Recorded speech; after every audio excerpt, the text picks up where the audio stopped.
The boy returned home after a long, ordinary day at school, completely unaware of the shadows waiting inside. The moment he stepped through the door, a hidden thug lunged from behind and struck him hard across the head with a cold steel bat. But instead of collapsing, the boy's hand shot out, gripping the attacker's shoulder with a strength that froze the man in disbelief. In the next instant, Sunwoo's fist connected with the thug's face, the impact so fierce it twisted his already shit face into something unrecognizable, like crushed flesh and shattered pride. The body fell limp to the ground, and as the echo of that hit filled the air, the rest of the thugs stiffened in pure terror. Sometime earlier, the same group of scumbags had stormed into Sunwoo's house, tearing through everything in their way. They came for this middle-aged couple, tormenting them without mercy. Apparently, Sunwoo's father had taken a loan from these sharks, and when he couldn't pay on time, this shithead decided to twist the situation into their own sick entertainment. One of them noticed the woman clutching her phone. He ripped it from her hand, thinking she was calling the cops. But no, she was just trying to warn her son not to come home. The message was never sent, and that tiny failure made the bastard's grin stretch wider, his eyes burning with twisted delight. The parents pleaded for mercy in desperation, but the bastard only laughed and ordered his goons to tie them up. The sound of footsteps approaching from outside made his face light up even more, his grin turning cruel. The same bitch now looked terrified, his teeth clenched, as he stared at Sunwoo in disbelief. Something unreal was radiating from the boy's body. A raw surge of power that made the air itself feel heavy. Blood still streamed down from his head, but Sunwoo stood tall, his presence alone enough to make the bastard flinch. The thug barked for his men to attack, and they rushed forward, shouting together like a pack of wild dogs. Sunwoo moved before they could blink. 2 swings came flying at him. Both dodged with sharp precision. He dropped low and drove his fist into one thug's hip with brutal force, and the sound of shattering ribs echoed through the room. The man's scream tore out of him as his weapon slipped from his hand. Sunwoo's arm snapped back again, another punch slamming into the same spot, turning the ribcage into crushed mess. The thug's eyes bulged, veins popping under his skin as he shrieked in agony. Above Sunwoo's head, a boot came crashing down, but he spun, caught the bastard's leg midair, and kicked the other one clean out from under him. A sickening crack followed as the man's leg broke, and he crumpled backward. Another thug came swinging a chair from behind, slamming the edge straight into Sunwoo's skull, but the hit didn't even faze him. Blood dripped down his face as he lifted his head, eyes burning with pure hate. That glare alone sent a chill through the thug's spine, and before he could react, Sunwoo sent him flying. The man slammed into the wall near his boss, body folding from the impact. The boss froze, shock written all over his face as he watched his men get ripped apart like rag dolls. His hands trembled as he gripped a knife, then turned toward Sunwoo's parents. The bastard grabbed Sunwoo's father by the hair, lifting his head up like some sick display of dominance, thinking he could use him as bait. He had no clue how stupid that move really was. Sunwoo's hand reached for the hot iron resting nearby. In one swift motion, he hurled it straight at the thug's face. The iron connected with a heavy crunch, smashing the bastard's skull into the wooden door so hard, it blew a hole clean through. The body twitched, blood pouring down the frame, his teeth shattered and barely clinging on. The sound of his muffled cries filled the air as the rest of the hall lay silent, every one of his men already dead or broken at Sunwoo's hands. Panting, his head drenched in blood, Sunwoo stood among the wreckage. His parents stared at him, eyes wide with disbelief and horror. With the last of his strength, he dropped to his knees and began untying them, his breath heavy and uneven. He looked at them once more, exhaustion pulling him down, and his body finally gave out. His mother's cry echoed through the hall, raw and desperate, as her son collapsed at her feet. The hospital had turned into a war zone, thugs being hauled in, people shouting at medics, the air thick with panicked pleas and the metallic stink of blood. In the middle of that chaos, a man in a brown suit appeared at the reception, scanned the scene, and pushed forward to ask what was happening. The receptionist told him a high school student had taken down 10 thugs all by himself, and at the sound of that, the man's pupils constricted. Nearby, the thug leader lay in critical condition, and, between gasps, barked orders to his underlings to find that bastard and kill him. One subordinate warned that the kid was in the hospital too, and sneered that Black Bear had already left and the kid was probably dead. Hearing the name Black Bear made the man flinch and then move. He checked the computer, got room 202 inches the emergency, and ran. Footsteps echoed constant and fast as he sprinted toward the boy's room, thinking that if Black Bear was around, then this kid might be one of the 4 potential fighters he'd been hunting. This would help him assess the candidate's potential. He stopped at the door, read the nameplate Kang Sunwoo, and pressed his eye to the window. What he saw looked wrong on paper and terrifying in motion. Sunwoo squared off against a man 3 times his size, Black Bear, who had stormed into the hospital already bristling with aggression. Black Bear prowled like he'd been dragged there for a debt, eyes flashing a scary red and teeth bared in a grin that said he'd come to make an example. Sunwoo pulled out his saline like a last prop and braced himself. Black Bear raised his hand and swiped down, then charged forward with a fist aimed for the kid's face. The spectator outside adjusted his glasses, stunned by the speed of Sunwoo's response, but Black Bear got a grab first and slammed Sunwoo's head hard into the floor, driving him forward until blood spurted from his mouth and nose, and his eyes went wide like life had flickered inside and out. Black Bear looked at his bloodied hand and laughed, thinking the kid's attack only made him want to punch harder. He'd shown no fear, and that was all the excuse Black Bear needed to ramp up. But Sunwoo didn't stay down. Slowly, against all assumptions, he stood up again and wiped blood from his lips, a motion so small it felt like ice water to Black Bear, who tensed and decided to retaliate fully. He charged with his whole body, the room tightening into a single, violent moment. The spectator's heart thudded. There was a real worry that Black Bear might kill the kid. He moved to intervene, but Sunwoo slid free, lowered his body, snapped a leg up, and landed a brutal kick to Black Bear's face. The big man staggered backward, temple caving on one side with blood spraying from his ear, and the onlooker's pupils dilated with surprised delight. Stories didn't include Black Bear getting knocked like that, but Black Bear refused to be finished. He slammed his hand to the floor, righted himself, and laughed off the insult. He was the country's muscle king, after all. As he opened his mouth to gloat, Sunwoo struck again, a hit that shattered the hospital room floor from the impact of Black Bear's head. The spectacle grew absurd. The young man outside felt the world tilt. Sunwoo kept hitting the big man's face relentlessly until Black Bear, red with strain, stopped taking blows and wrapped his arms around Sunwoo's back, locking him in a crushing hold. The grin on Black Bear's face turned predatory. He decided to use his signature move, the Bone Crusher, on a high schooler. Black Bear tightened with the intent to break bones. He tilted his head back, sure he had the kid in hand. At that exact moment, the spectator flung the door open and rushed in, but neither combatant relented. The room contracted into a pressure chamber. Sunwoo began to straighten, an aura humming between them, and the observer froze, astonished as smoke seeped and the fight remained undecided. Black Bear's confidence faltered. His body went numb, despite the power he poured into the hold. Sunwoo gripped Black Bear's shoulders, lifted his head, and everything about the kid's bones was intact. Black Bear could only gape in disbelief, flexing every muscle and tightening his grip for a final, crushing squeeze, vowing to break him into pieces. The answer came brutal and immediate. Sunwoo slammed his head into Black Bear's face like a steel bar against cotton. Blood gushed. Black Bear's face began to shred, his mind racing to explain it. Were the kid's bones made of metal? Sunwoo didn't stop. He slammed his head again and again. Black Bear's face deformed as if something hard had been forced into it. The intensity lasted until the spectator finally spoke up and declared Black Bear unconscious, bent over Sunwoo to rub his back and tell him to calm down. The man surveyed Black Bear's body and warned that if the kid kept hammering the corpse, the cleanup would be messy. Then, with a calm that contradicted the chaos, he called the medical team. Room 202, Building B. Head injury due to a traffic accident. Please handle it. Sunwoo panted and looked up through the red fog at the man, asking who he was and whether he was on the thug's side. The man shrugged off the question with a dismissive attitude and said he'd been thinking about forming a team with Sunwoo, a proposition Sunwoo did not understand at all. The medical team filed in, paused in silence at Black Bear's corpse, and turned to the man to confirm. He nodded, and when the team leader asked how they could be sure Black Bear would not wake up again, the man ordered them to begin. They started clearing the body away. Sunwoo stared at the whole scene like it belonged to someone else, feeling alien in his own life. He asked what they were doing. The man handed him a red card and told him it was something that could give him everything he wanted. Sunwoo took the card, examined it with mild surprise, and the man explained that all Sunwoo had to do was fight for his boss. Sunwoo's answer was immediate and absolute. He crumpled the card, threw it in the trash, and walked to the door, muttering that he wasn't interested in fighting for money, calling it a straight-up scam. The man watched Sunwoo leave, clicked his tongue, and thought that the kid's thinking might change. He already figured that the boy would soon need the organization. Sunwoo stood in the men's restroom, splashing cold water on his face, trying to pull himself together. The mirror reflected a tired mess of a boy who muttered inside that even if his life was falling apart, he still had to fulfill his mother's wish never to fight again. But that thought barely settled before the restroom door creaked open, and his father appeared behind him. The man's presence instantly rewired Sunwoo's mood. When asked where he was going in such a state, anger flared instead of answers. The question struck like salt in an open wound, and his thoughts churned bitterly. He couldn't stop himself from blaming his father, a former boxing champion, once part of the national team. His mind replayed every frustration.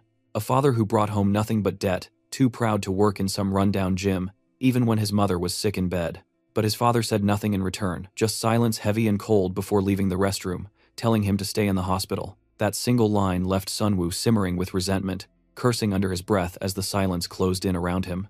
Then, the pain hit sharp and sudden, his head throbbed like it was splitting open, and he fell under the sink, clutching at his skull while thoughts blurred. He wondered if it was just exhaustion from lack of sleep, but then admitted to himself that every time he saw his father, his head started to ache. The past came flooding back in fragments, his mother's medical bills eating through their savings, his father once bowing his head in front of the parents of Sunwoo's bullies, and the helplessness that came with it. He told himself he couldn't trust his father for anything anymore. As a high schooler, he couldn't even afford to rent a fishing boat and couldn't change a thing about his life. He couldn't even manage daily expenses without breaking down. His mind flickered to that one friend who once offered him a way out, told him to become his subordinate. Sunwoo had brushed it off back then, too busy with his part-time jobs to care, but that small rejection had its price. He'd sent people to wreck his delivery bike out of spite, laughing that he was finished. Those memories never left. Because of those punks, his debts had grown worse, and with his mother sick at home, he couldn't even run away. His life sat at rock bottom. The next thing he knew, he was back on his hospital bed, clutching his head again. He must have fainted, but something felt different. He blinked around, confused, realizing this wasn't the same room. Panic pricked through his chest. He reached for his phone, trying to figure out how long he'd been out. A message from his father lit up the screen, a short, cryptic text saying it was time to tell him everything tonight. Sunwoo wondered what his father was hiding now. His thoughts drifted to his mother, and he opened her chat. Calling her seemed the only thing to do. But when someone else picked up, his gut twisted. A stranger's voice answered instead, urgent and shaky, warning him not to come home. Apparently, there were thugs waiting there. It wasn't safe. The voice told him he'd been moved to another hospital under a different name for protection, that he'd be fine if he stayed put. But worry clawed at him as he got out of bed, demanding to know about his mother. The stranger said she was hiding in a motel near the police station, and that she was safe but they couldn't talk longer. Before hanging up, the voice warned him not to go anywhere. Silence dropped again. Sunwoo stood still, phone shaking in his hand, and the guilt hit hard. He clenched his jaw, blaming himself for everything, for provoking those people, for dragging his family into this mess. His pulse spiked with desperation. He shoved his phone in his pocket and ran out of the room, deciding he had to find his mother first.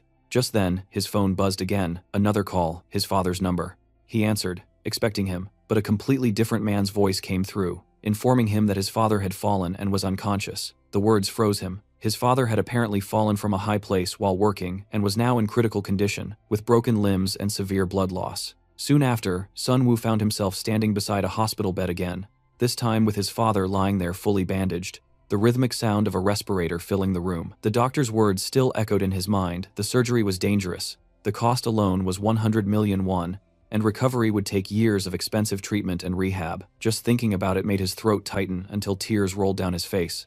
He sat beside the bed, head in his hands, drowning in despair, unsure what he could possibly do now. But then his thoughts drifted back to that red card the man had given him earlier. He remembered throwing it away, but now it suddenly felt like the only lifeline left. He shot up with new urgency. If he wasn't mistaken, he had tossed it into the trash in room 202. By late afternoon, Sunwoo was sprinting back there, panting, breath short and burning. He reached the room and dragged the trash can toward him, praying it was still inside. But reality hit hard. The trash was gone. The card had disappeared. He sank to his knees, trembling, muttering in guilt and regret that it was all his fault. Tears ran down his face as he kept repeating apologies that no one would hear. In a moment of raw despair, he cursed himself, thinking maybe it would be easier if he just stopped existing altogether. But then fate turned on its own timing. At the door stood the same young man from before, holding up the red card like a sign from the heavens. Sunwoo froze, eyes widening, staring at it. The man stepped closer, calm as ever, and asked if Sunwoo had changed his mind. The next moment, Sunwoo found himself asking what the man could offer, and the response came like a shock. The offer was massive, at least 10 billion if he won, maybe more if he became famous even without victory. It was enough to stop his thoughts cold, to make him reconsider everything he'd sworn off before. And so, for the first time, Sunwoo really paused to think. Somewhere else, in a place called the Annex, Sunwoo was pulled into a private room for a meeting. The same young man from before slid a contract across the table and told him to sign if he agreed. Sunwoo glanced down. The paper detailed a fighting arena, an underground tournament where fighters with monstrous strength used hospital-supplied stimulants to compete. His eyes sharpened. He'd never heard the word stimulant before and said he didn't know anything about them. And the guy answered by pulling out a box full of vials, each holding different colored liquids that looked straight out of a mad scientist's drawer. The man lifted one vial and introduced it as if reciting a product pitch. This wasn't a run-of-the-mill boost. Depending on the type, it could turn a man on his deathbed into a walking monster. Using stimulants wasn't mandatory, but the implication was clear: nobody had ever truly won without them. Sunwoo bristled and insisted he would not use drugs, but the scout kept talking, promising that once Sunwoo entered the competition zone, he would understand the stimulants role himself. The scout apologized for not introducing himself earlier, introducing himself by name: Kim Min-sok, a scout working for a VIP who participated in the tournament. Sunwoo registered the title and registered another truth. What mattered right now wasn't who this guy was, but what he'd offered. Min-sok spoke fast and smooth. If Sunwoo passed the tournament and cracked the top 20, he'd get a sponsor. That sponsor would let him climb toward the championship.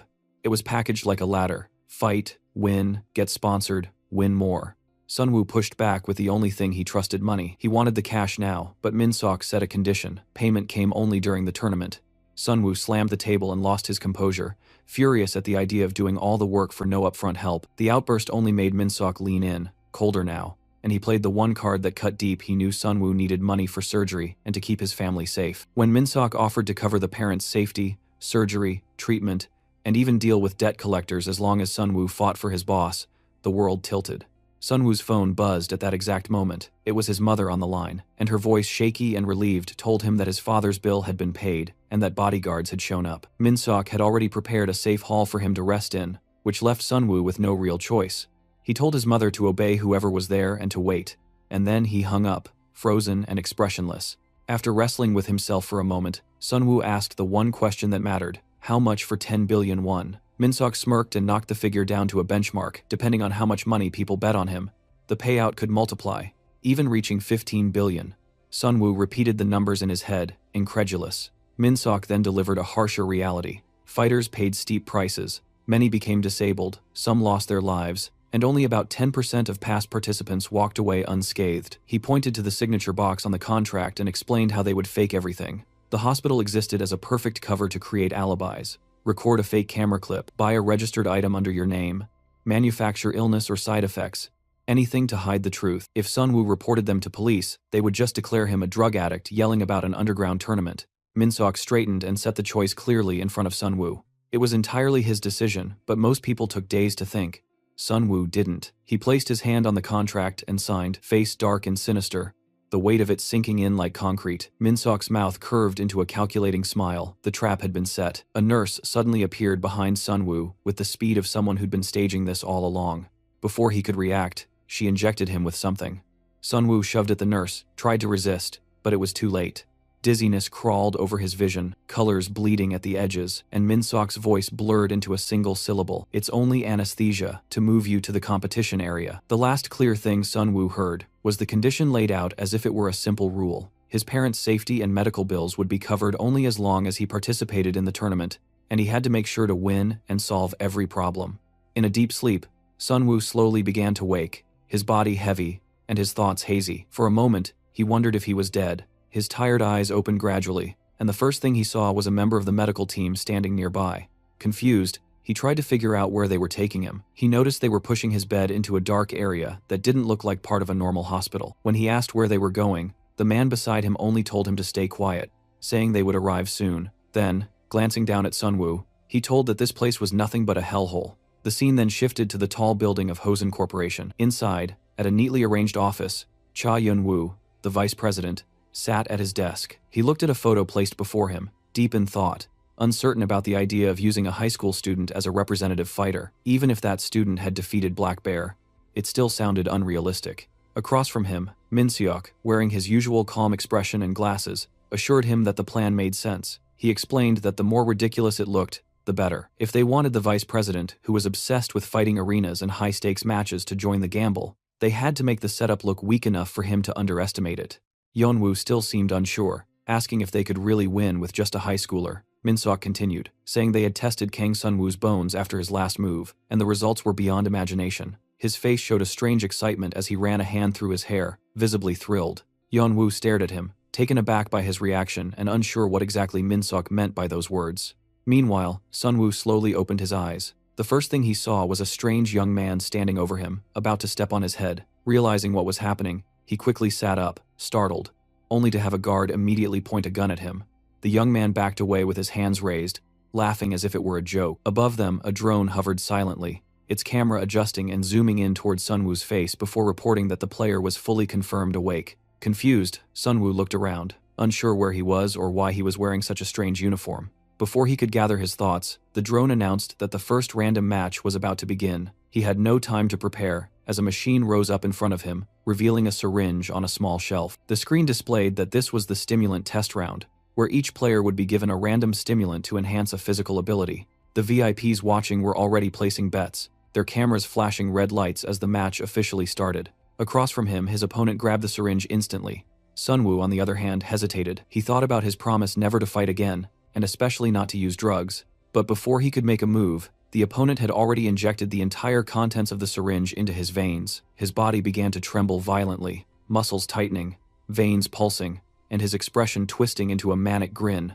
The man shouted wildly as the stimulant surged through his body, his entire appearance changing in seconds. Sunwoo barely had time to process it before the man lunged forward with a flying kick that nearly shattered the wall. Sliding across the floor, Sunwoo managed to dodge at the last second, wondering what kind of monster he was facing. A few moments ago, his opponent had been thin and weak, but now his body had bulked up, muscles rippling with unnatural power. The drone continued recording, announcing that fighter Han Chol had successfully doped and increased his strength. The man smirked and muttered something about showing everyone who had called him a loser. He charged again, landing right in front of Sunwoo and glaring down at him with excitement. Without hesitation, Sunwoo swung a punch that connected with his opponent's nose, but the man barely flinched. Wiping his mouth, he straightened up, unaffected, while Sunwoo realized that his reaction speed hadn't improved enough. Before he could think further, the man rushed in like a beast, landing a heavy blow to Sunwoo's head that sent him crashing to the floor. Blood filled his mouth as Sunwoo bit his lip, thinking that even if he couldn't match the monster's strength, he could still aim for the face.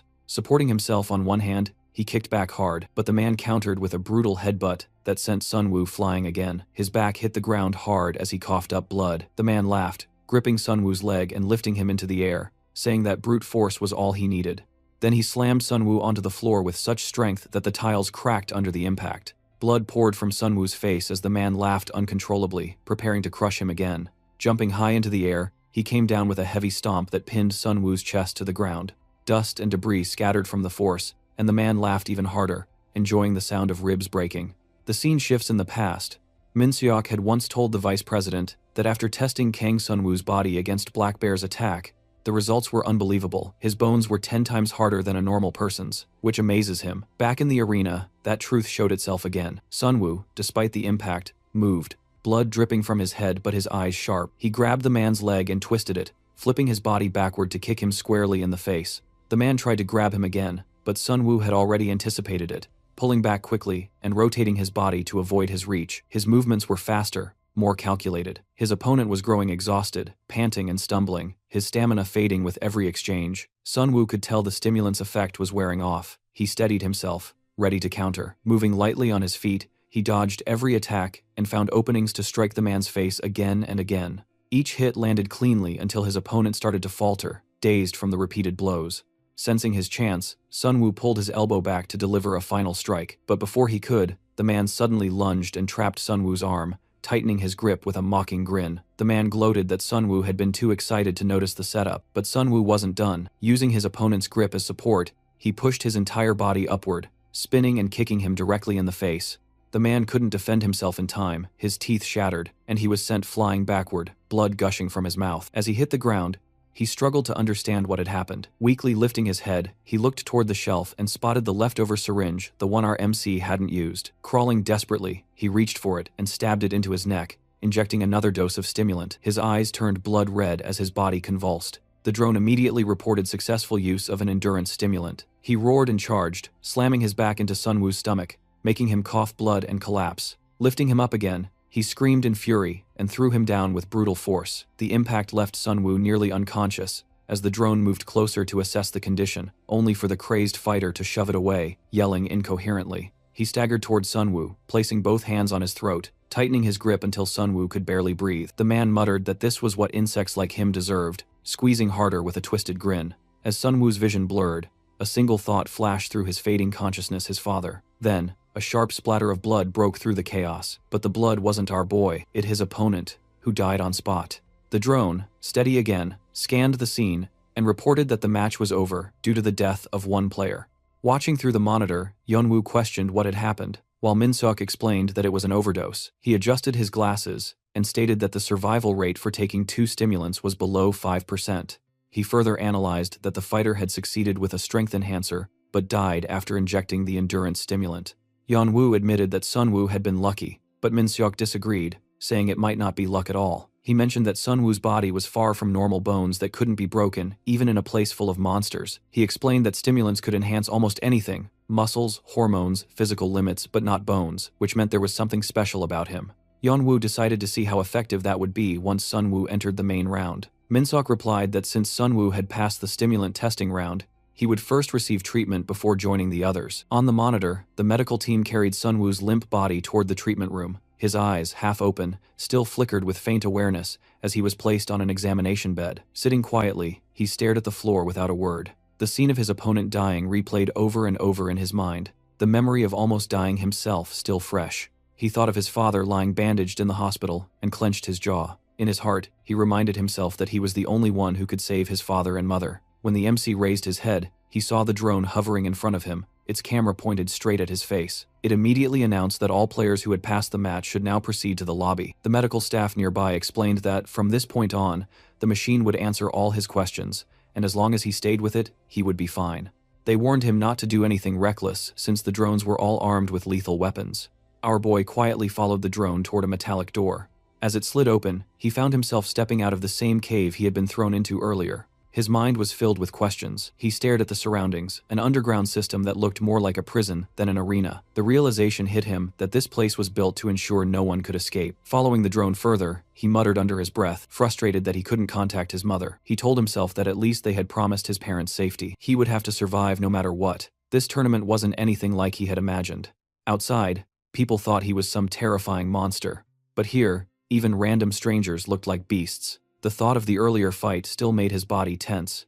He couldn't help but wonder just how much stronger the others would be. Then, the drone's voice echoed again, commanding to open the arena. The massive gate in front of him slowly lifted, and a strange light spilled out from inside. As he stepped through, he was met with a vast chamber filled with dozens of drones flying above. They were all recording devices, scanning every player in sight. The system announced that all players had entered, and that the tournament would begin with 124 participants. In front of him stood rows of fighters, most of them towering, muscular, and battle-hardened. The scene felt unreal, almost monstrous. A large holographic projector flickered to life, instructing everyone to pay attention to the briefing. Sun-woo glanced around and realized the opponents here were on an entirely different level than the one he had faced earlier. His guard instinctively went up. Trying to avoid unnecessary trouble, Sun-woo blended into the crowd, keeping quiet. He told himself that the best way to survive until the main match was to stay unnoticed. But that thought barely lasted a moment before a deep voice came from behind him. A large man loomed over his shoulder, mocking him for being a high school kid and offering to play with him. Sun-woo's jaw tightened as irritation crept in. The uniform he wore was already drawing too much attention, and he silently cursed the delay in the instructions starting. As he passed through a group of fighters, he overheard 2 men whispering. They said the high schooler had survived only because his opponent had overdosed on stimulants. One of them sounded curious, realizing that meant Sun-woo hadn't used any drugs yet. They speculated that someone like him must be backed by wealthy sponsors who enjoyed watching people suffer. Another suggested playing around with him for fun, but the first quickly warned that others were already targeting him. Before Sun-woo could react, another voice called his name from behind. Without turning, he immediately recognized the tone. It was the same guy who had tried provoking him earlier. The man taunted him again, saying that if someone invited him to play and he didn't answer, he'd have to pay the price. Sun-woo clenched his jaw, trying to stay calm. If he wanted to survive in this hell filled with lunatics, he would have to act just as insane as they were. When the man raised his hand to strike, someone suddenly stepped in between them, catching his wrist mid-swing. Sun-woo blinked in surprise. It was a muscular fighter standing in front of him, shielding him from the attack. The large man glared, annoyed by the interruption, and gripped the newcomer's arm tightly until the muscle fibers tensed. Even though his skin began to burn from the friction, the man didn't flinch. He simply said it wasn't worth fighting a high school kid, and pulled his arm away, revealing faint burn marks. The big man smirked, mocking him for trying to interfere with just one stimulant-boosted arm, and asked if he really wanted to die protecting that kid. Sun-woo felt humiliated by the situation, but he stayed still, pretending it didn't bother him. He figured it was better to swallow his pride than get caught in a pointless fight. The situation escalated when the big man raised his fist again, ready to strike, declaring that both of them could die together. The muscular man met the attack head-on, throwing his own punch. Watching the clash about to happen, Sunwoo felt his instincts kick in. He turned to shout, realizing he couldn't just stand there doing nothing. But before their fists could even collide, a deafening gunshot filled the arena.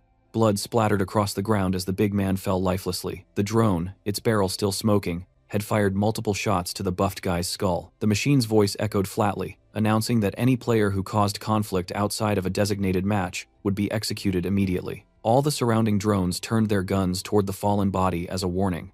Sunwoo froze, completely shaken. It was clear that human life meant nothing here. The entire system treated players like disposable entertainment. Before he could process what he had just witnessed, another sound drew his attention, a massive screen flickering to life in the air above. A man appeared on it, introducing himself as the creator of the tournament. His voice was calm but commanding. He congratulated the players for surviving the qualifier, explaining that the stimulant test round had been only a simple filter. From now on, eliminations would be constant, and being eliminated meant permanent removal from all future matches. Then he revealed the true reason everyone was there, the grand prize of 10 billion won. The crowd erupted in wild cheers.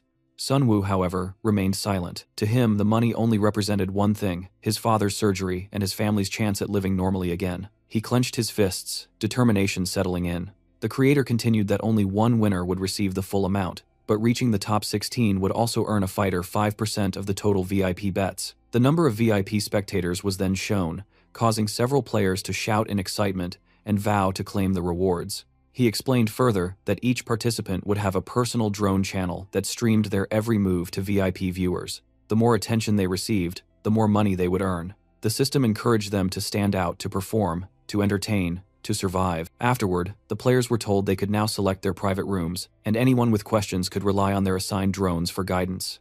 As doors began to open, players quickly discussed their strategies. Some planned to share rooms with stronger fighters to attract more viewers and betting attention. Others wanted to showcase flashy moves to boost their popularity. Sunwoo, on the other hand, found himself standing alone, realizing that even getting a room wouldn't be easy. The man who had helped him earlier walked up, wrapping an arm around his shoulder and assuring him that he would keep him safe until the main matches began. Sunwoo looked down at the man's arm, noticing the burn scars from earlier. He was about to respond when his eyes caught sight of another fighter, a blonde man whose face stirred a faint memory in him. But before he could recall where he had seen him, the muscular man pointed toward an empty room and suggested they go there.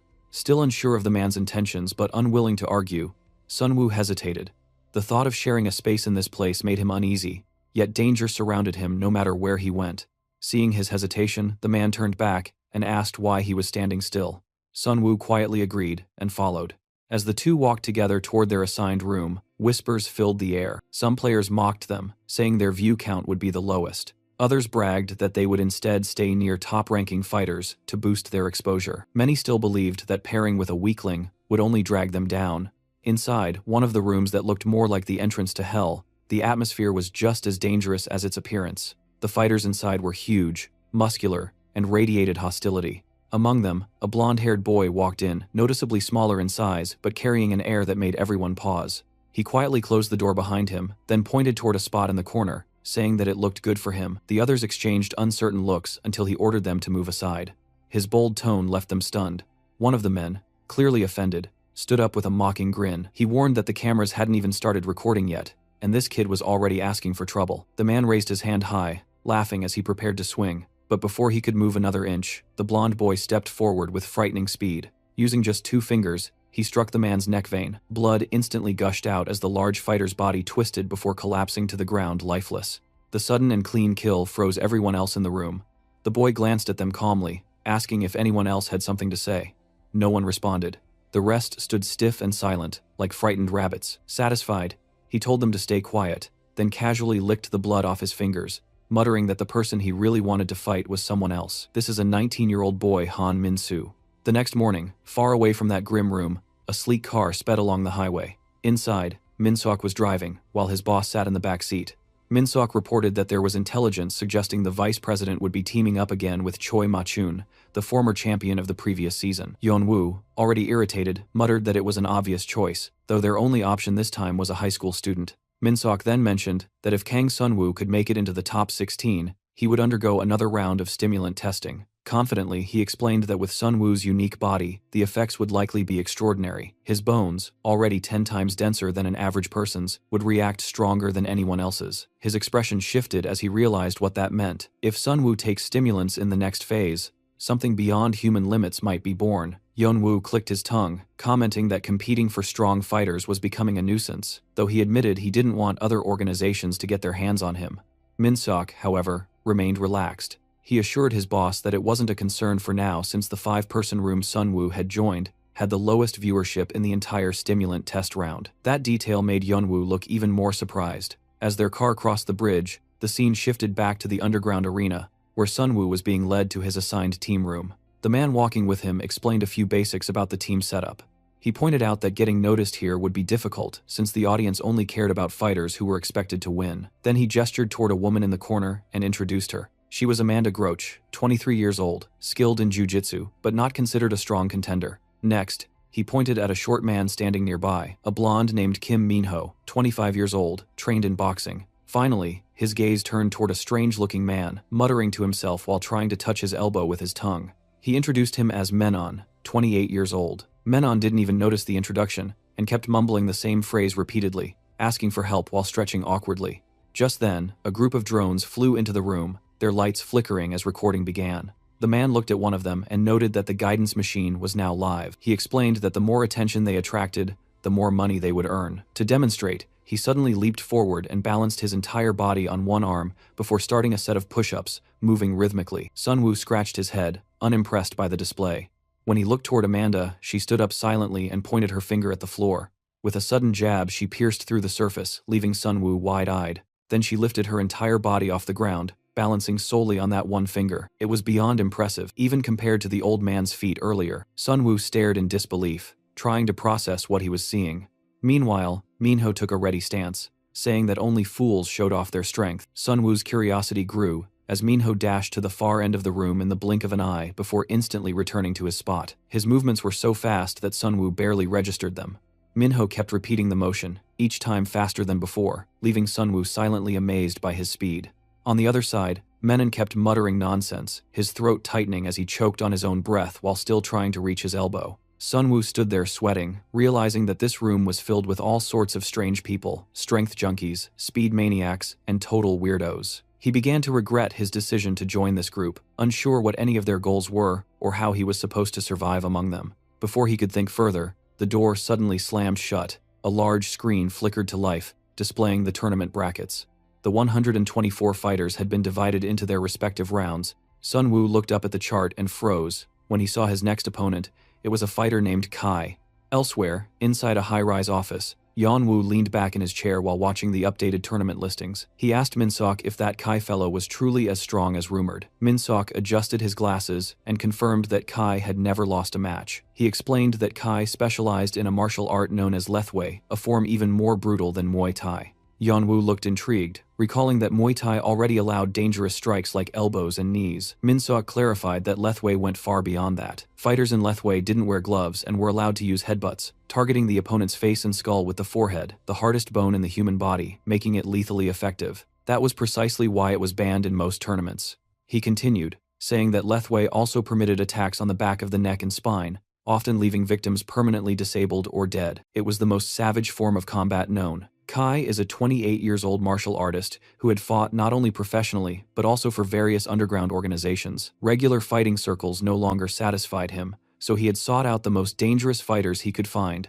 gaining a notorious reputation. Yeonwoo finally asked if Sunwoo stood any chance against someone like him. Min-seok smiled faintly, saying that he was curious about that too. Until now, Sunwoo had only fought thugs and untrained fighters like Black Bear. This time, he would be facing a real martial artist, a professional killer in the ring. Inside the fighting arena's resting chamber, the examination pod slowly hissed open. From within, Sunwoo sat up, blinking as the light hit his face. His mind still foggy, he wondered how long he had been asleep. As he flexed his fingers and rolled his shoulders, a sudden lightness spread through his body. It was strange, he felt weightless, as if a heavy burden had been lifted off him. He turned his wrist a few times, studying the movement carefully. Something about it felt off, not weak, but sharper, more responsive. Then it struck him, this sensation. He had felt it once before. His eyes drifted to his palms, tracing the faint scars that had long healed. Memories of his battle with the man known as Black Bear flashed in his mind. The exhaustion, the near-death struggle, and then that same eerie lightness afterward. It wasn't an illusion. Every time he reached his physical limit, something inside him evolved. From behind another pod, an older man emerged, the uncle who had fought beside him earlier.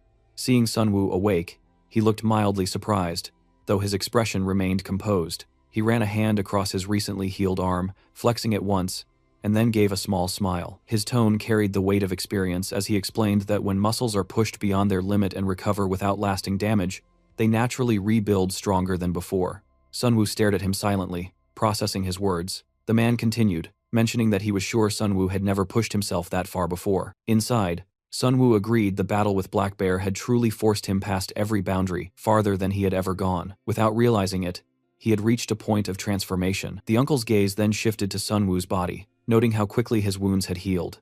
It was far from ordinary. He wondered aloud whether Sunwoo had used some kind of recovery stimulant. But Sunwoo dismissed it. That wasn't the point. What he really wanted to know had nothing to do with drugs or healing. He turned serious, asking the question that had lingered in his mind since the day before: why had the man risked his life to protect him? The older man fell quiet, his eyes lowering toward the ground. For a moment, the room filled with silence. Then, with a slow breath, he admitted that Sunwoo reminded him of his son. That answer caught Sunwoo off guard. The man explained that if he had been a better father, his own son wouldn't have fallen into debt with loan sharks. The realization clicked, so this man was here, fighting, risking his life, all to pay off that debt. His voice grew heavier as he confessed that every time he looked at Sunwoo, he saw the son he had failed, the one he couldn't protect, the one he abandoned. He couldn't just stand by and watch someone else suffer the same way. Sunwoo's expression hardened. His tone turned sharp as he told the man to stop wasting time on guilt. That startled the uncle for a moment, but Sunwoo continued firmly, saying that if he wanted to make things right, he had to live, not die trying. Only by staying alive could he ever take care of his son. The uncle stared at him for a long second, then suddenly gritted his teeth, caught between offense and belief. He wrapped a muscular arm around Sunwoo's neck playfully, muttering that if the kid dared to say such things again, he'd swallow him whole. The sudden grip made Sunwoo stumble back in surprise, flustered and trying to clarify that it wasn't meant as an insult. Before the atmosphere could ease completely, a loud, ridiculous voice echoed from across the room. Both of them turned to see Menon and Lenting, who were busy arguing with the hovering drone near the TV. Menon was shouting in frustration, demanding to know why he wasn't placed in the main area. He started flailing his arms and making absurd claims about being special, even bragging that he could touch his elbow with his tongue. The drone circled away as he jumped and waved, trying to catch it, only to fail miserably each time. The others in the room watched in disbelief as Menon continued throwing a tantrum, muttering curses at the machine. Meanwhile, Lenting adjusted his glasses calmly, explaining that the matches with the most views were assigned to the main arena, while the rest were moved to the stimulant section. He noted, however, that there was one detail to remember. Except for Menon, everyone else present understood exactly what that meant. Menon, still distracted and stretching his tongue out like a lizard to reach the drone, looked ridiculous. Lenting sighed, clarifying that being in the main area wasn't just about popularity, it meant facing the strongest and most terrifying opponents. Sunwoo tilted his head slightly, confused by the reaction. To him, that didn't sound like bad news. In fact, it sounded like a chance, but the others looked at him as if he were insane. Lenting found his expression baffling, that faint curve of excitement at the idea of stronger opponents. To Sunwoo, the thought of a greater challenge wasn't something to fear. It was an opportunity, a stage where the entire world's eyes would be on them, and where true strength could be proven. Lenting muttered under his breath that he must be crazy to look forward to such a thing. Menon, still panting from his failed drone chase, finally added in with a half-laugh, half-sneer. He reminded them that the main arena wasn't just about attracting viewers, it was where 16 of the world's top VIPs would be watching. Those people weren't just spectators, they were superpowers that ruled industries, politics, and influence across the globe. Hearing that, Sunwoo's expression shifted slightly. The thought lingered in his mind. If the VIPs were attending, then perhaps the scouts would be there too. And if they were, maybe, just maybe, he could finally hear some news about his mother. Outside an abandoned warehouse, 3 cars were parked side by side near a massive container filled with burning coal. The air shimmered from the heat. Yeonwoo stepped out, narrowing his eyes in annoyance. He had expected to head toward the main area, not some filthy industrial zone. Minseok, busy checking his tablet, calmly explained that the location of the fighting arena was top secret, known only to the organizers. If they were meeting here, it meant the meeting itself was meant to stay hidden. Yeonwoo frowned but noticed Minseok's attention was fixed on his screen. Something was wrong. Minseok muttered that someone outside their group seemed to be watching Kang Sunwoo's channel. Yeonwoo's expression darkened. He asked sharply who could be following them, when a voice suddenly echoed nearby, a woman's voice, calm and confident. It was Cha Seung-yeon, a 19-year-old girl and the youngest heiress of Hosen Corporation. She smiled lightly as she approached, saying that she was simply interested in the boy named Kang Sunwoo. Yeonwoo's jaw tightened. He had been recently fired from the company, and seeing her again irritated him even more. He muttered that she was following him like a shadow. Min-seok tried to ease the tension by suggesting that the young lady might be interested in his boss's work, but Yeonwoo cut him off, scoffing. He called her nothing more than an unwanted child born to some lower-class woman. Sungyeon didn't flinch. Calmly walking closer, she replied that there was no need for such harsh words. She reminded them that she had dropped out of school to work for the company just like they had, then smiled, and added that thanks to them, she had discovered this fascinating place. Her casual tone only made Yeonwoo more suspicious. He told her coldly to stop interfering and leave while she still could. Before she could respond, a car suddenly rolled into the warehouse. A drone followed it closely, hovering above. From the vehicle and several armed escorts stepped out, announcing that the guests would now be guided to the main arena.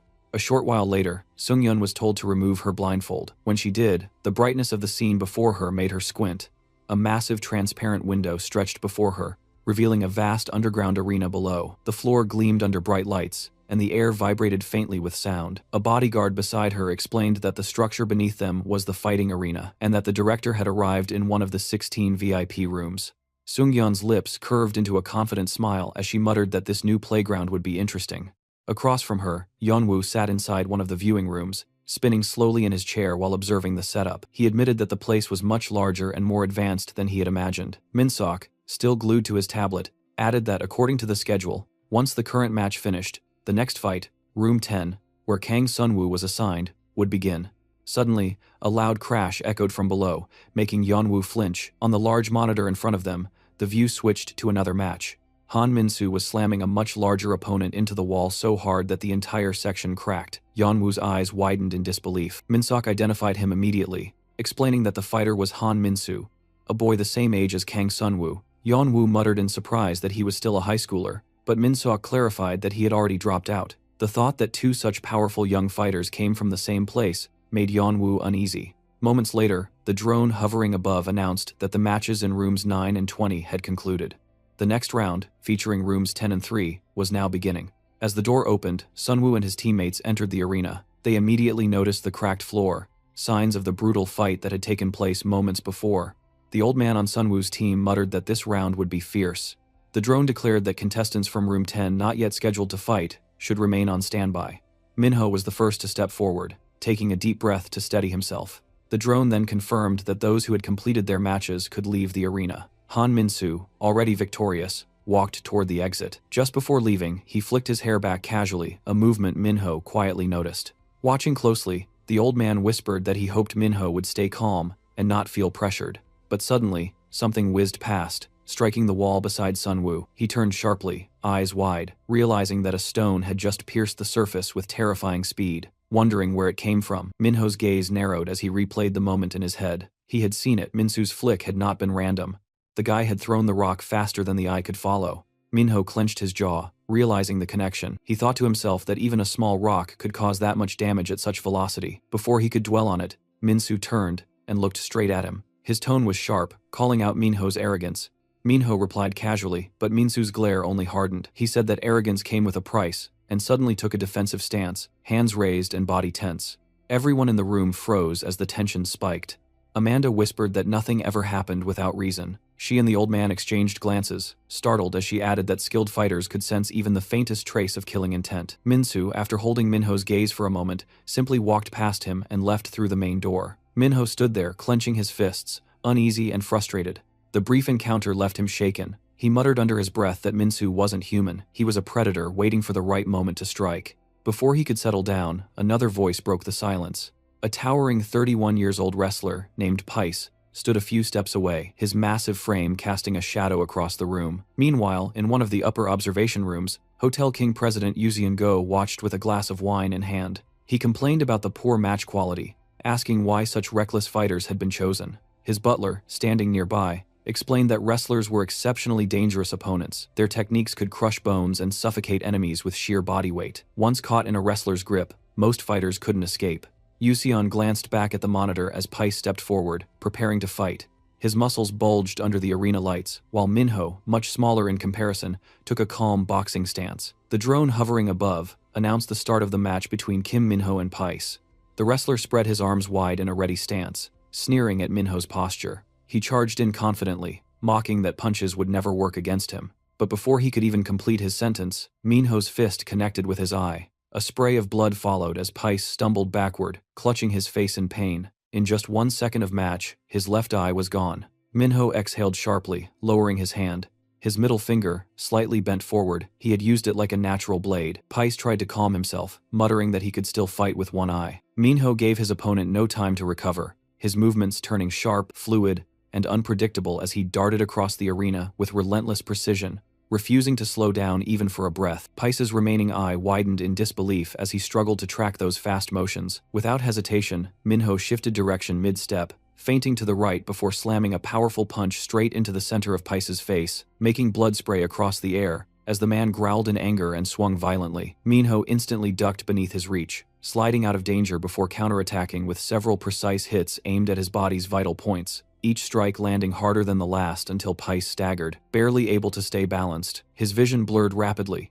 and the blood dripping down his face blinded his last working eye, leaving him swaying unsteadily while the old man watched in shock, thinking the match might already be over. But Amanda, calm and composed, noticed something the others missed. Pais hadn't lost yet. Even without sight, he had started catching on to Minho's rhythm, his body instinctively reading the pattern of movement. Her realization came true in the next moment when Minho lunged again, his fist cutting through the air with deadly speed. But Pais's hand shot up and blocked it perfectly without even opening his eyes. For a moment, Minho froze, feeling trapped, as if every direction around him was sealed, and no matter where he turned, the man's presence filled the entire space like an unbreakable cage. He quickly retreated a few steps, frowning in disbelief at how fast Pais had adapted, unable to comprehend how his rhythm had already been exposed. Holding his bleeding eye, Pais steadied his breathing, muttering to himself that he had completely adjusted to Minho's movements, his body trembling with strange excitement as goosebumps rippled across his arms and veins bulged beneath his skin. The old man noticed his growing tension, realizing that something dangerous was surfacing within him as a twisted grin spread across his bloodied face, his aura turning heavier and more menacing with each passing second. Suddenly, Pais closed both eyes entirely, a move that made no sense to Minho, who hesitated briefly before charging forward again, unwilling to give him time to prepare. His punch cut through the air, but before it could land, Pais's hand caught his fist with terrifying precision, the impact stopping him dead in his tracks as if he had been caught by steel chains. Even the hotel king and his butler were stunned into silence, their eyes fixed on the unbelievable scene unfolding before them,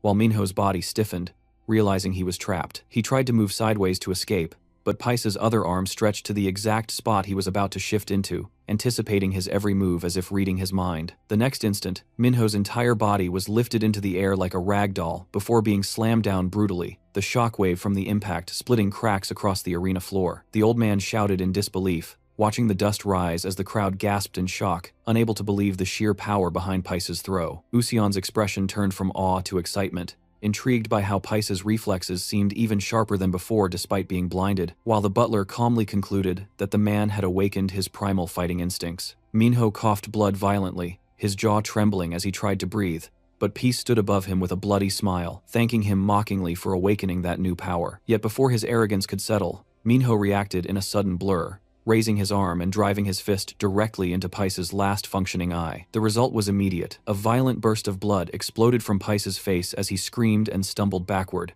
his body twitching uncontrollably while his blood pooled beneath him on the cracked arena floor. Usion's eyes widened in shock, realizing that Pais had now lost both eyes completely, while the old man let out a short laugh, realizing that Minho had cleverly used his moment of weakness to land the perfect strike. The butler muttered that Pais was now fully blind and the match should already be over, though Usion doubted whether Minho's last attack had been intentional or just a reflex from desperation. In the center of the arena, Minho lay motionless, his chest rising shallowly, while Amanda calmly stated that if he didn't wake soon, he would die right there on the spot. The words drew everyone's attention back to the ring, just as Pais's trembling figure started to rise again, his legs shaking but his posture steady, driven by sheer willpower rather than sight. Though his world had turned completely black, his other senses ignited to terrifying levels. He could smell the iron in the dust, hear the faint buzz of the drone, and even sense the rhythmic beat of Minho's weakened breathing. The faint pressure in the air, the vibrations through the cracked floor, even the tiniest change in temperature. He could feel everything as though the world itself had become an extension of his body. A wicked smile crept onto his face as he realized that he could now fight without the need for sight at all, relying purely on instinct sharpened to its absolute limit. He began laughing uncontrollably,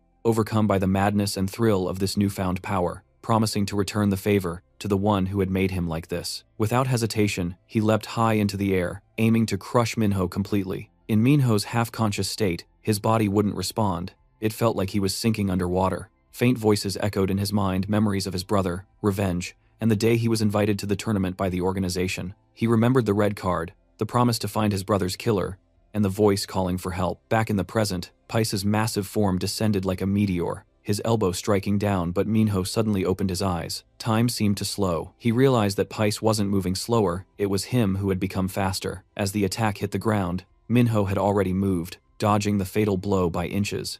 Everyone watching was stunned. Pais, panting heavily, couldn't believe what had just happened. Minho, wiping blood from his mouth, muttered that while the man had been talking about instincts, he had been resting and was now fully recharged. Pais roared, anger boiling over, but Minho only steadied his stance again. Their next clash began, instantly punches, blocks, feints, and speed that blurred together. Despite his blindness, Pais matched every move. He could feel Minho's breathing, his movements, even the faintest tremor of muscle before a strike.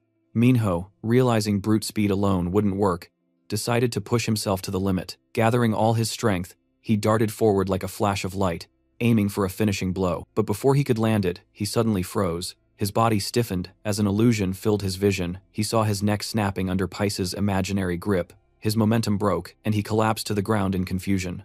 Pais tilted his head, confused but amused. He asked mockingly why Minho had fallen on his own. Minho trembled as he stood up again, rubbing his neck in disbelief. His voice was shaky as he muttered that he was seeing illusions again. Pais smiled eerily, replying that if he had attacked a moment longer, he would have crushed his neck for real, and that Minho should consider himself lucky to still be breathing. The match continued with growing intensity. From the observation deck, one of the spectators muttered in disbelief that Kim Minho's speed was completely ineffective. It was as if Pais could predict every single move before it even happened. But suddenly, Minho's movements shifted. Instead of darting around at lightning pace, he began performing light jumps and retreats with normal footwork. The man watching frowned in confusion.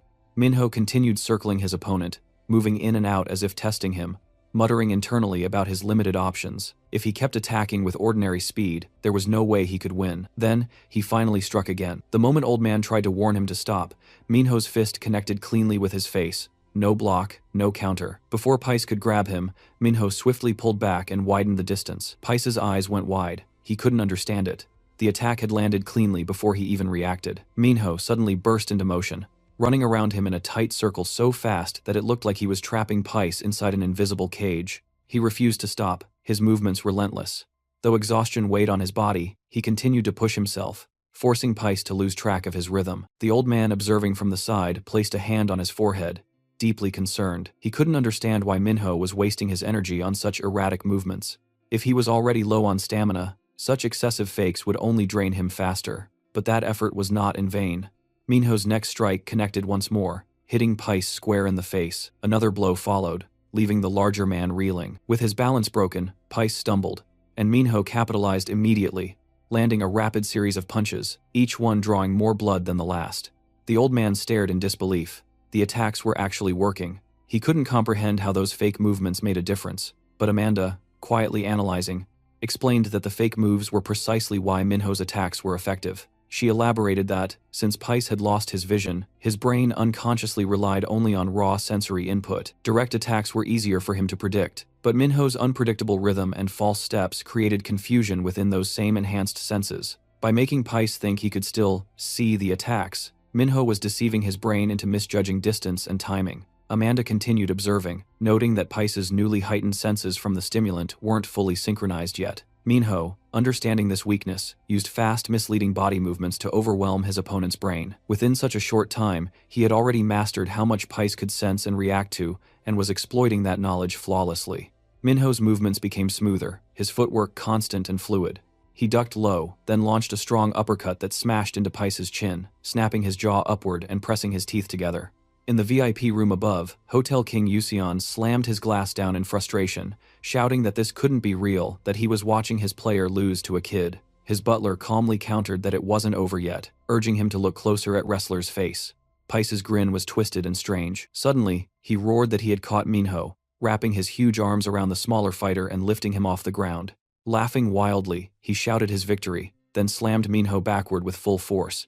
The impact was brutal. Minho's head hit the arena floor with a shattering crack that echoed throughout the stadium. The audience froze in shock, and even Yusion and his butler stared wide-eyed. For a moment, It looked like Minho had been crushed completely. But then, Pais's expression changed. His vision, already dark, flickered with illusion. He felt like he had slammed Minho down, but what he saw wasn't real. His grin faded as confusion crept in. He whispered to himself that he had clearly grabbed him, yet Minho was standing a few steps away, completely unscathed. Sunwoo, watching from the sidelines, looked stunned.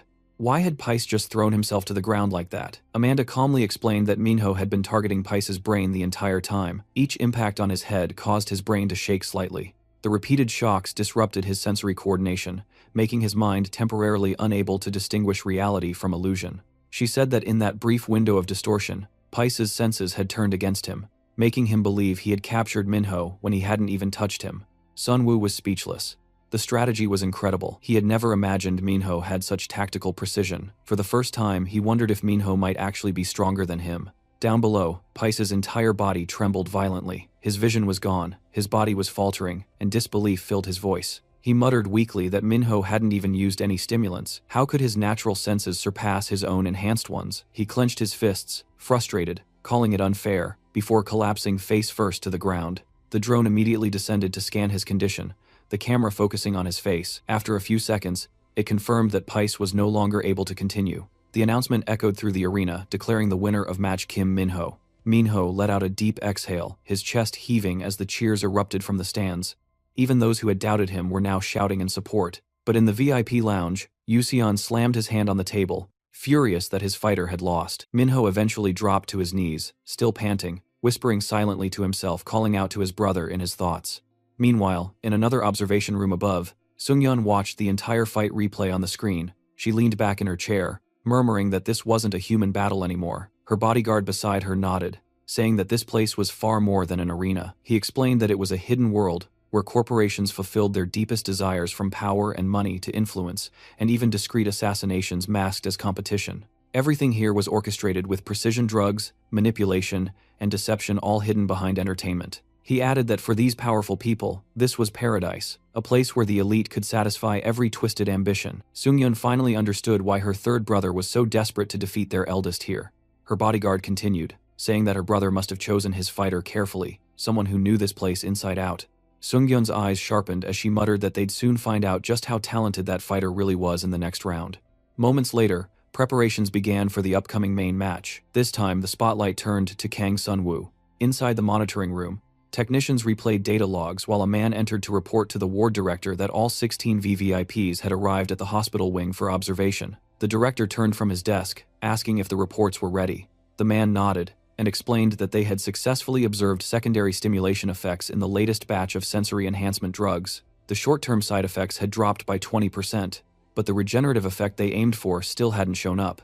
The director sighed, calling it a partial failure, but the scientist corrected him, saying that the drug's active phase had only just begun. They'd likely see results soon. He then pointed out that this was the first time any version of the drug had shown visible enhancement effects at all, and that the data might reveal clues about future regeneration capabilities. The director predicted that this might be connected to skin regeneration effects, and asked when the confirmation would come. The man replied that it wouldn't take long. The next fighter entering the main arena was one of the strongest subjects yet. That fighter, currently waiting in the resting area, was a massive man with red hair and a body built like a tank. On the other side, Sunwoo finished stretching his arms, preparing himself for what was ahead. The old man sitting beside him advised that if things got too difficult, he should just fall back and surrender. Sunwoo gave a faint smile, replying that he had no intention of losing. When asked if he wasn't nervous, he simply said he wasn't scared at all. The old man could only sigh, shaking his head. The drone above buzzed as it descended and announced clearly, "Fighter Kang Sunwoo enter the arena." Without hesitation, Sunwoo stepped forward and walked straight through the doors, heading into the battleground. As Sunwoo descended the long corridor toward the arena, a strange thought lingered in his mind. When was the last time he truly felt fear? Memories began to surface, moments from childhood flashing through his thoughts. He had been through countless accidents that could have easily ended in death, yet he always emerged unscathed. Even when blood ran down his face, it felt ordinary to him. Back then, he would cry out for his mother, but as the years passed, even the instinct to cry faded. Fear simply disappeared from him. People began to feel uneasy around that kind of emotionless calm. They would strike him, even hit him on the head with sticks, only for those sticks to shatter on impact.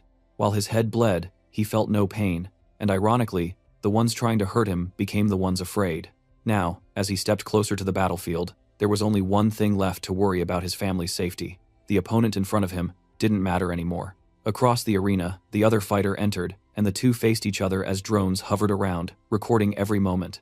From the waiting room, Yan Wu watched the broadcast with intense focus. He muttered that the match had finally begun and asked Min-seok about Kai's abilities. Min-seok, still studying his tablet, replied that Kai was the first to be tested with the skin-enhancing drug, a development that piqued Yan Wu's curiosity. He questioned if such a drug even helped in combat.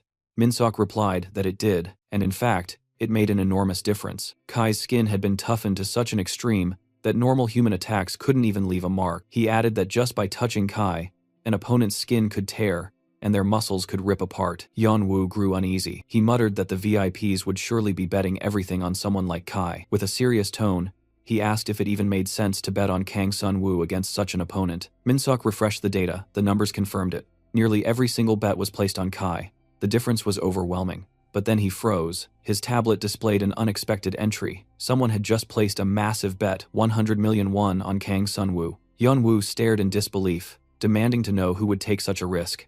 Elsewhere, Sung-yeon leaned back in her seat, calmly watching the screen. Her bodyguard asked if she was nervous. She replied that risk and profit always came together, and that if she didn't take bold chances, she would never surpass her brothers. Inside the arena, the match began. Both fighters stood motionless as the drone announced the start. Sun-woo eased into a defensive stance, determined to win no matter what. But Kai didn't move. He just stood there, relaxed, unbothered. Sun-woo hesitated, confused. He wondered if his opponent was mocking him. Kai finally took a step forward and said he wasn't the type to go around fighting kids. That brief moment of arrogance made Sun-woo grit his teeth. Kai raised his leg slightly, then warned him not to stand again after this strike. The kick landed straight in Sun-woo's gut, hurling him across the arena. From the stands, Yan Wu tensed up. One hit, and Sun-woo was already down. It looked like the end. Even the old man observing from above sighed, thinking it was over. But Minho, sitting beside him, disagreed. He said the boy wasn't beaten by pain, he simply noticed something different. Minho explained that Kai hadn't attacked seriously. He just wanted to intimidate him, to make Sun-woo stay down and give up voluntarily. It wasn't mercy, it was pride. Kai didn't want to be seen fighting a high schooler seriously. But Sun-woo wasn't planning to play dead. He slowly stood back up, brushing the dust from his clothes. Kai frowned, confused by his persistence. He gave him one last warning, but Sun-woo ignored it. That hint of defiance made Kai's expression harden. He stepped forward again, preparing another strike. But before his kick connected, Sun-woo blocked it with his own leg. The entire audience gasped. Even Sung-yeon leaned forward, eyes widening. Yan Wu and Min-seok were frozen, staring at the screen. Sun-woo immediately followed with another move, clamping down on Kai's leg. Kai grinned, surprised by his strength. He twisted his body, attempting a counterattack, but Sun-woo dodged and drove a solid hit to the back of Kai's head. The impact rang through the air like thunder. In the control rooms, both Yeon-woo and Sung-yeon's faces reflected the same shock. Sun-woo had actually landed a clean hit. For a moment, it looked like the impossible had happened. Kai straightened, his jaw tight. He admitted to himself that he had underestimated his opponent. As Sun-woo stood over him, the older fighter found himself kneeling. Sun-woo's eyes were calm, cold even, as he looked down at him. Kai had never felt humiliation like this. Moments later, Kai's grin returned. He raised his hands and placed them on Sun-woo's shoulders, muttering that if the boy wouldn't obey, he had no choice. The pressure that followed was crushing. It was as if Sun-woo's body was being nailed to the ground. His muscles refused to move, and Kai muttered coldly that this time, he would use 50% of his strength. Then his forehead slammed down into Sun-woo's face like a hammer. Blood burst from Sun-woo's nose as his body fell limp against the floor. Kai stepped back, muttering nervously that maybe he had used too much force. But then his eyes widened. Sun-woo's foot suddenly kicked up from the ground, landing squarely under his chin. The blow sent Kai stumbling backward. He flipped over, trying to regain his footing. His thoughts raced. How could Sun-woo still move after that? The boy's face was smeared with blood, his vision spinning, but he was still standing.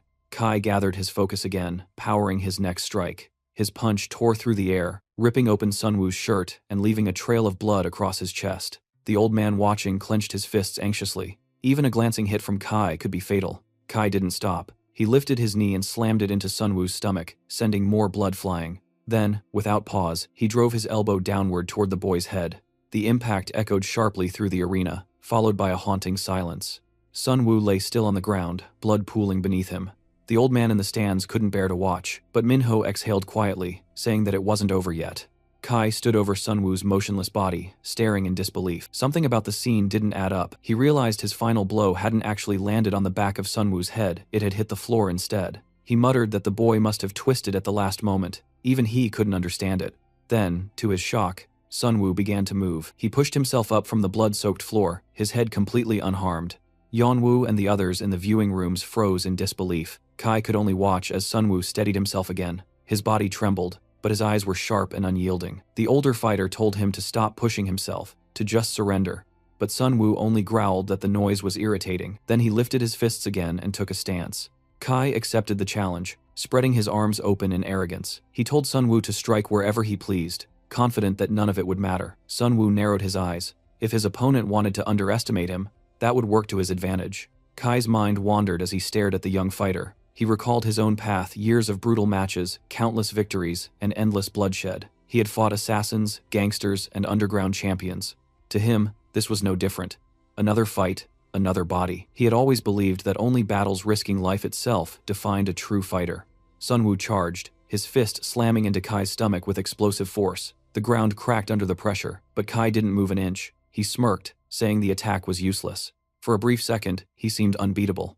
Then his expression changed. Pain flickered through his body, and his legs trembled.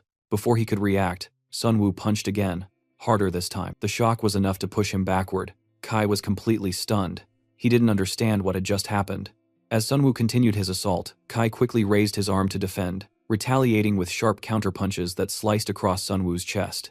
The boy gritted his teeth, his mind racing, trying to create distance. They circled each other in silence, tension building with each breath. Kai mocked him, asking how many more chances he would need. Sunwoo only smirked faintly, tearing away the remnants of his shirt. His teammates gasped when his body came into view, covered in blood, but clearly far stronger than before. He looked at Kai with calm defiance. Kai admitted grudgingly that the boy wasn't just another pawn being sent to die, but he warned him that everything happening now was by his own choice. Kai's muscles suddenly tensed, and a strange surge of power started to ripple around his arm. It was as if something inside him had been activated. Across from him, Sunwoo also began to feel a rush of excitement, his lips curving into a grin. Kai was finally serious now, using the full 100% of his body's strength. His arm began to emanate a strange energy that shimmered like scales beneath his skin. Watching him, Sunwoo's smile deepened, his expression a twisted mix of thrill and madness. From the viewing area, the old man stared at the scene in disbelief. The kid, Kang Sunwoo, was smiling even as danger surrounded him. Amanda, standing nearby, calmly explained that it wasn't fear on his face, it was excitement. The old man couldn't comprehend it. His opponent had increased his power to its maximum, preparing to crush him completely, and yet this boy looked thrilled. Amanda simply reasoned that to Sunwoo, the moment an opponent used their full strength against him meant recognition, a sign that his power was acknowledged. Her words left the old man stunned. Fighters like them truly were beyond comprehension. They placed themselves in mortal danger and still felt joy. Amanda added that every fighter carried this same madness, herself included. As a woman, she had faced countless disadvantages. Opponents had always gone easy on her, never fighting seriously. But the few times someone had recognized her as a true opponent, fought her with everything they had, those were the moments that made her come alive. She smiled faintly, remembering that thrill, while the old man only shook his head, unable to understand. Minho then spoke up, agreeing with her reasoning. He said he too understood that feeling. Being small, weak, and ignored all his life, constantly dismissed in every arena. But the moment an opponent acknowledged him, when their eyes showed surprise, when they felt his strength, that moment gave him purpose. Hearing him, the old man sighed, realizing he was surrounded by maniacs driven by pride and passion more than reason. Still, he couldn't deny that such madness often led to victory. On the arena floor, Sunwoo stood against a man twice his size, determined to fight until the very end. Kai's aura burned fiercely, energy rippling off him in waves as if his power had reached its absolute limit. Without hesitation, Sunwoo decided to strike first. He lunged forward and threw a lightning-fast punch that connected with Kai's bicep. The force of the hit was enough to make the ground rumble, and even the spectators gasped. But when the dust settled, it was clear that the blow hadn't even made a dent. Kai's skin was like reinforced, steel, smooth, hard, and unyielding. Before Sunwoo could retreat, Kai's other arm swung upward. Since the kid had attacked first, Kai intended to return the favor. His punch came crashing down, and with one powerful blow, Sunwoo's body was hurled across the floor, the tiles cracking beneath him. The shockwave spread through the arena, making the ground tremble. The old man clenched his jaw tightly as Sunwoo coughed blood, the sheer strength of that hit beyond imagination. Kai then lifted his leg and brought his knee down hard toward where Sunwoo had fallen. Dust erupted as the impact shook the entire floor, but when he looked closer, Sunwoo was gone. He had already rolled aside and pushed himself back up, still refusing to surrender. The old man's eyes widened at the sight, amazed that he could dodge such a strike. Minho, analyzing closely, added that he didn't truly dodge, he simply minimized the hit, taking it in a way that reduced the damage. Sunwoo turned slightly, feeling a sharp pain in his back. When he reached behind, his fingers brushed against a long, bleeding scratch. The wound ran deep, and warm blood trickled down, staining his side. He could feel the immense difference between them. Standing before Kai felt like standing at the base of a mountain, overwhelming, crushing, and impossible to climb. Kai looked down at him, mocking his efforts, but Sunwoo refused to back down. He steadied himself and crouched low, placing one hand on the ground as if to channel his strength. The thought that crossed his mind was simple. Whatever Kai could do, he could do better. He sprang up in an instant, driving his elbow downward in a counterattack, but Kai effortlessly tilted his head to dodge. Sunwoo landed in a kneeling stance, his breath ragged, and cursed under his breath. Kai, amused, began to move in excitement. The old man realized what was coming next, a headbutt. Both of them leapt forward at the same time, colliding head-on with a sickening thud that echoed through the entire arena. Blood dripped down from Sunwoo's forehead as he fell to his knees, trembling. Kai, however, remained standing, his head completely uninjured, his skin gleaming like polished iron. Kai looked down at the trembling boy and declared the fight over. To him, there was no way someone could keep standing after taking so many hits. But instead of collapsing in pain, Sunwoo started laughing faintly, his lips curling upward again. His laughter made Kai falter. The old man observing could barely process what he was seeing. That bloodied, exhausted boy was smiling as if this entire fight thrilled him. Kai decided it was time to finish things once and for all. His muscles tensed again, energy surging through him. But then, his eyes narrowed as something strange caught his attention. Steam began to rise from Sunwoo's body, thick, white vapors curling from his skin as if his flesh was being heated from the inside. The temperature in the arena seemed to shift. Even from the stands, the old man could see it. Sunwoo's body looked like molten metal, glowing faintly red beneath the skin. The air shimmered around him, blood and sweat evaporated instantly. Sunwoo slowly lifted his head, his eyes burning a deep crimson, his breathing calm but heavy. The memory of his younger self flashed across his mind. Back then, he had hated fighting. Every time he was dragged into conflict, people called him a monster. And maybe now, after all this, that was exactly what he had become. His thoughts twisted into something darker. Maybe this was what madness felt like. Maybe this was what he had been avoiding all along. A rush of exhilaration flooded his veins, and even as his body trembled, he couldn't stop smiling. He could no longer suppress the urge to fight. Kai moved suddenly, swinging his leg for another devastating kick, but Sunwoo's body reacted before his mind did. His eyes widened, and instinct took over. In a split second, he dodged the leg sweep with a full-body jump, flipping through the air and using both hands to grab the sides of Kai's head. His movements were lightning fast, too quick for Kai to comprehend. Before Kai could even counter, Sunwoo's forehead smashed directly into his. This time, the headbutt came from Sunwoo fierce, intentional, and powerful. The impact made Kai stagger backward, dazed, giving Sunwoo just enough space to flip to the other side. He immediately followed up with a swift horizontal kick that connected directly with Kai's ribs, launching him back until his body slammed against the arena wall. Kai leaned against it, gritting his teeth in shock. The movements were too fast, too clean, they didn't seem human. He barely had time to breathe before another blow came flying at him. Sunwoo wasn't giving him any room to recover. The barrage continued, fists and kicks flying from every direction. Kai tried to block, catching one of Sunwoo's punches mid-swing, but the momentum dragged his body forward. Sunwoo twisted his stance, using Kai's own weight against him, and slammed a punch into his stomach so hard that Kai's entire torso bent inward. The man was thrown backward again, his mouth hanging open in pain. He managed to land, his heels skidding along the floor to stay upright, his breath heavy and uneven. The disbelief in his eyes said it all. He couldn't understand what he was seeing. Was this boy even human? Was he on some kind of enhancer? But Sunwoo didn't stop.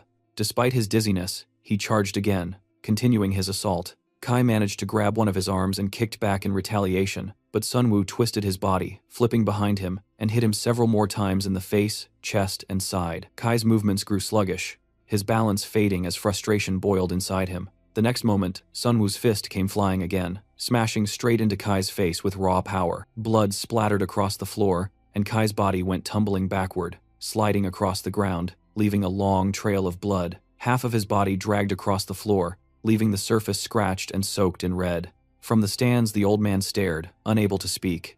The blood loss looked fatal, but then Amanda pointed out something shocking. The blood wasn't Kai's, it was Sunwoo's own blood, dripping from his torn fist. Sunwoo stood still in the arena, his breathing ragged, his hand trembling and bleeding. Every inch of his body was covered in wounds, but his gaze stayed locked on his opponent. His head throbbed, and the pain in his arm felt unbearable. It was as if every muscle was tearing apart from the inside. Kai, however, still refused to go down. Struggling, he forced himself up, one knee shaking under his weight. From another viewing room, Seung-yeon watched in frustration. She couldn't believe Kai was still standing. Her bodyguard explained that the skin-enhancing drug had turned Kai's body into near-impenetrable armor. Kai's breathing grew louder and harsher. His body had reached its limit, yet his pride wouldn't let him yield. He thought about the pain spreading through his bones, the shock vibrating in every joint, but he couldn't accept defeat. He prepared for one last move, deciding to end the match. Sunwoo tried to meet him head-on, both of them launching punch after punch, their fists colliding mid-air in a brutal rhythm. Neither dodged anymore. It was pure endurance, pure stubbornness.